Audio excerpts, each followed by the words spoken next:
Salut à tous, bienvenue dans cette nouvelle vidéo.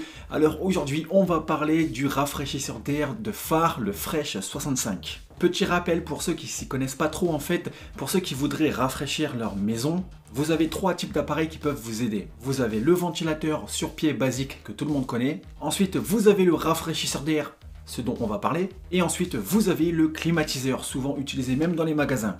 Alors on va pas se mentir, d'entrée de jeu, il y a une sacrée différence de prix. Le moins cher en troisième position, c'est le ventilateur. En deuxième, le rafraîchisseur d'air, qui nous fait un peu penser au climatiseur, mais le climatiseur reste le meilleur.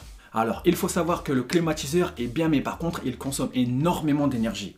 Et honnêtement, si vous voulez être tranquille avec un climatiseur, mettez le prix directement. À ne pas oublier que vous devez calculer l'espace à rafraîchir avant même de l'acheter. Alors certaines personnes vont se demander, mais à quoi sert le rafraîchisseur d'air? En fait, le rafraîchisseur d'air se rapproche le plus d'un ventilateur simple et non d'un climatiseur. Là où les climatiseurs, en plus d'utiliser de l'électricité, ils utilisent parfois du gaz. Par contre, les rafraîchisseurs d'air, eux, ils utilisent que de l'électricité. Par contre, ils utilisent de l'eau. Et c'est ça le point fort. Là où le ventilateur utilise simplement de l'électricité. Alors tout ça c'était un rappel vite fait. Maintenant on va passer au test du rafraîchisseur d'air de phare. Alors premièrement, il a une puissance de 65 watts, ce qui est plus que raisonnable. C'est-à-dire que vous n'allez pas avoir de grosses factures d'électricité. Vous allez à peine le voir. Vous avez une puissance à régler sur 3 niveaux. Alors sur le 1, ça souffle normal, sans plus, mais ça rafraîchit quand même. Niveau 2, là ça commence à être vraiment très intéressant. Vous avez l'air qui souffle loin et bien fort. Le troisième niveau, c'est le maximum du maximum. Ça souffle vraiment très loin et très fort, encore plus fort que le niveau 2.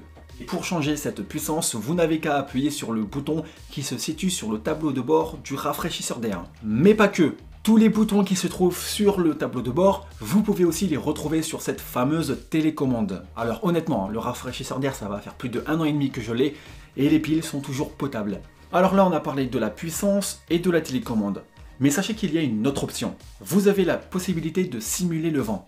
Vous avez par exemple le niveau 1 qui simule le vent de rue, le niveau 2 qui simule le vent près des arbres, et là la troisième puissance, accrochez-vous, vous avez le vent qui simule la plage. Alors le vent est complètement aléatoire et c'est ça qui est bien.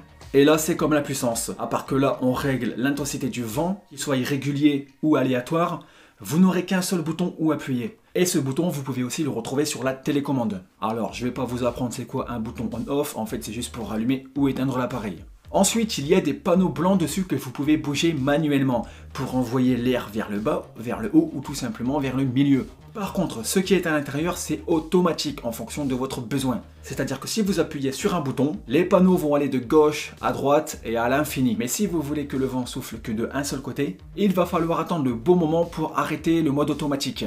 Ainsi, vous aurez le vent qui soufflera là où vous voulez et ça sera tout bénef pour vous. Alors, il y a une option qui est très intéressante dessus si vous partez de chez vous et si vous voulez que votre maison reste fraîche.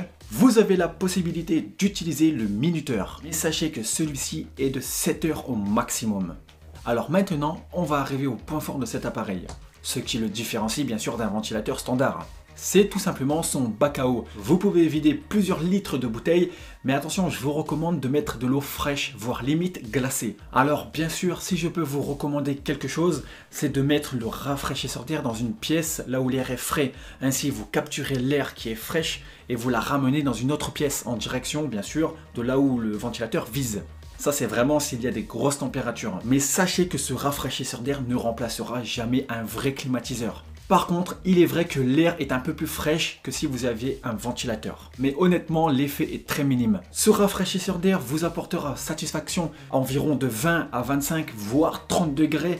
Mais au-delà, honnêtement, je vous recommande un climatiseur. Car plus les degrés montent à partir de 30 degrés et plus les effets sont minimes. Alors il y a un sacré avantage sur ce rafraîchisseur d'air, c'est qu'il est seulement à 99 €. Là où j'ai déjà vu des ventilateurs quand même à 150 €. Mais n'oubliez pas, sur ce rafraîchisseur d'air, vous avez une télécommande et ça peut vous changer la vie. Alors sur ce, si vous avez aimé la vidéo, comme d'habitude, on lâche un like. Sinon abonnez-vous si ça vous intéresse. Sinon moi je vous dis à la prochaine pour une prochaine vidéo. Allez, salut!